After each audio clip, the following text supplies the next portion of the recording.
Hallo und herzlich willkommen bei Togo Reisemobile. Heute zeige ich euch die beiden neuen Fahrzeuge, die wir hier stehen haben, weil sowohl der Space Tourer als auch der Vito Tourer komplett neues Cockpit und eine komplett neue Nase bekommen. Die beiden Fahrzeuge, die da drin sind, sind quasi deckungsgleich und trotzdem sind es für uns zwei komplett neue Fahrzeuge. Also seid gespannt, wir gucken uns jetzt den Pössl Camstar und den Pössl Camstar an. Warum ich das so komisch ausspreche, erkläre ich euch im Video. Viel Spaß!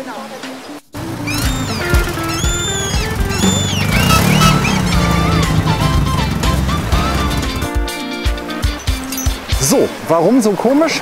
Wir haben den Star mit dem Stern und den Stair mit dem Citroën. Das klingt komisch. Eigentlich haben wir den Star daher und vorher gab es den anderen. Die Namen sind kompliziert, man muss vor allem sehr deutlich aussprechen, damit man versteht, ob wir von einem Camstar reden oder von einem Camstar. Die Ausbauseite bei beiden Fahrzeugen ist quasi die gleiche, aber beide bekommen jetzt im neuen Modell hier ein komplett neues Exterieur und ein komplett neues Cockpit. Die Änderungen sind von außen bei beiden marginal. Die Nase ist, fangen wir mal hier drüben an. Glücklicherweise stehen hier beide weiß. Wir haben die Scheinwerfer ein bisschen neu geformt. Die Linien sind alle ein bisschen härter gezeichnet. Das Logo hier vorne hat Citroën irgendwo wie geändert zum neuen Jahr. Das waren ja immer diese silbernen Doppelzacken mit drin. Das ist jetzt einfach größer und prägnanter. Und in meiner Wahrnehmung ist hier vorne, wahrscheinlich gibt es irgendwelche neuen Fußgängerschutzbestimmungen, die Nase einen kleinen Tick länger geworden.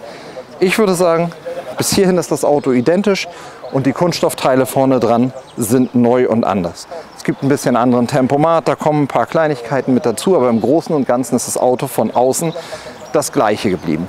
Genauso ist es hier drüben auch beim Mercedes. Eigentlich das gleiche Auto und irgendwie, wenn man einen halben Schritt zurückgeht, kann man eben schon erkennen, dass es doch auch ein anderes Auto ist, weil einfach der Part hier neu gestaltet ist. Ihr habt das Band, was von den Lichtern reinläuft, läuft hier unten einmal komplett durch und nach drüben, das gibt dem Ganzen ein bisschen moderneren Touch und ist, glaube ich, von dem, wie heißt die elektrische V-Klasse, EQV wahrscheinlich, weil bei Mercedes ja alles elektrische EQ heißt und dann die jeweilige Klasse. Und der hat so ein bisschen diese Formensprache vorgegeben und das wird jetzt ausgerollt in die anderen Fahrzeuge. Wir haben es hier mit einem Vito Tourer zu tun. Das war letztes Jahr immer noch die Nutzfahrzeugkomponente von Mercedes. Heute muss man ganz klar sagen, das Auto ist viel mehr Pkw geworden, weil Mercedes wahnsinnig viel im Cockpit geändert hat. Und dafür mache ich uns jetzt mal die Tür von innen auf und dann sitze ich gleich auf dem Fahrersitz und wir gucken uns das genau an.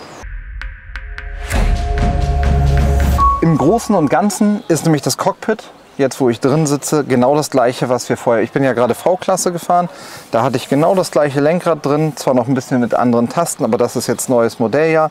Wir haben einen sehr ähnlichen Tacho vorne, das ist alles eine ganze Ecke aufgehübscht sozusagen.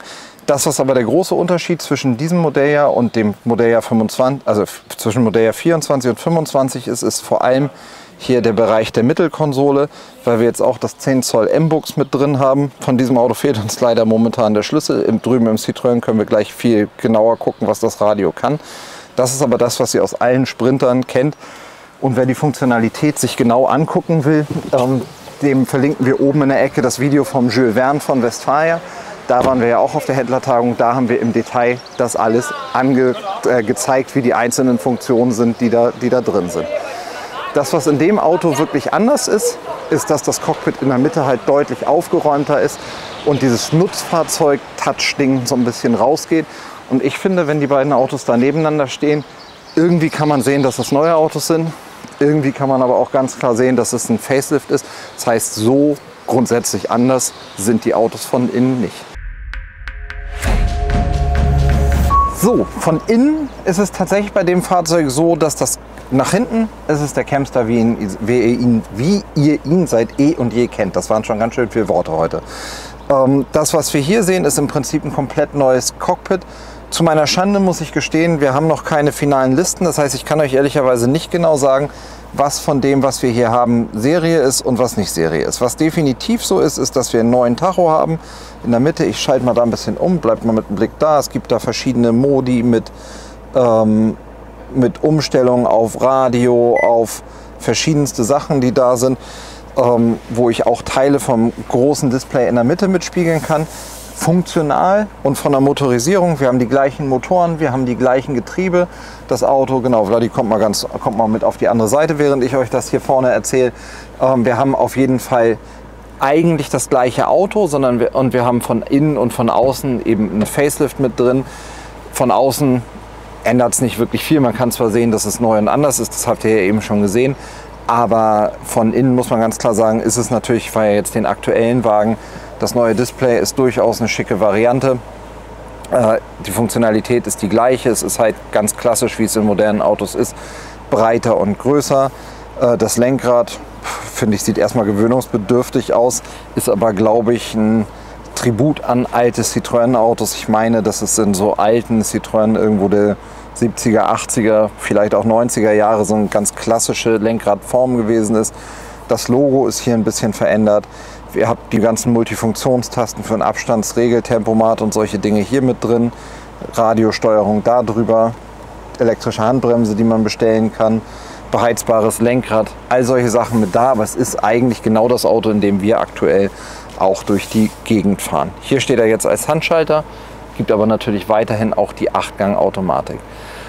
Das, was wir hier an Stoff in dem Auto sehen, wir gucken da gleich gemeinsam nochmal, ist nicht der Serienstoff des kommenden Jahres. Das ist noch der Stoff, den wir jetzt im Modelljahr 24 hatten. Das heißt, wenn ihr ein Auto bestellt, kommt es ein bisschen anders. Und für mich die größten Änderungen in Sachen Optik sind 2 neue Außenfarben, die damit dazukommen. Das eine ist ein in meinen Augen mega schickes Grün.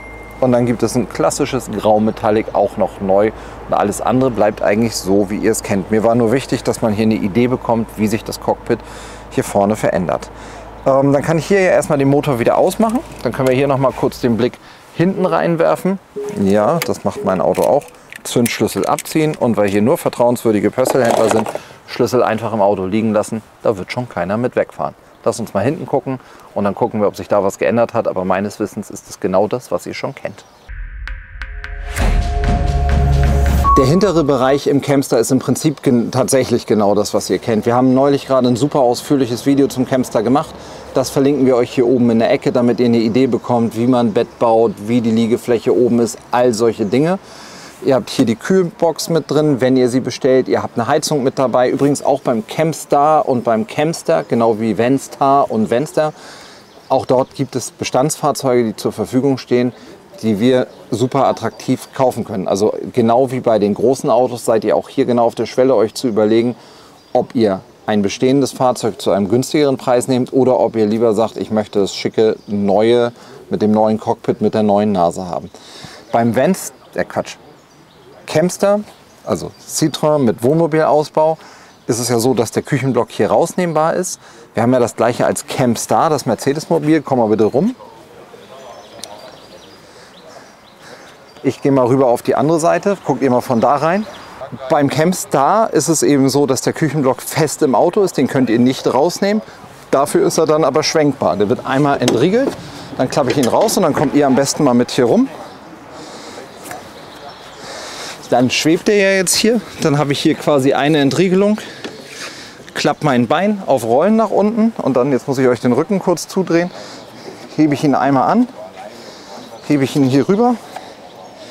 Dann kommt er gedämpft hier raus und dann habe ich eben die Möglichkeit, von draußen dran zu gehen. Habe hier mein Waschbecken, habe hier mein Kochfeld und habe quasi das im ganz schnellen Nutzen innen und außen. Ich finde das eine coole Sache. Ich finde, man hätte das von innen einmal putzen können. Aber wir sind halt auch Tag 4 von der Pössl Roadshow. Das Auto ist schon die ganze Woche unterwegs und da haben schon alle meine Kollegen ihre Finger dran gehabt wahrscheinlich. Zumindest die, die sich fürs Detail interessieren. Kleine Schublade hier mit dabei. Da unten den Gaskasten, das ist genau die gleiche Aufteilung wie beim Venster. Und dann habt ihr hier Campster und dann habt ihr hier Frisch- und Abwasser mit drin. Und wenn ihr sagt, jetzt will ich es wieder reinklappen, dann nehme ich das einfach. Das ist schwer, aber nicht zu schwer. Klappt das hoch, da ist ein schöner Dämpfer mit drin. Entriegel einmal den Fuß, klappt den rüber.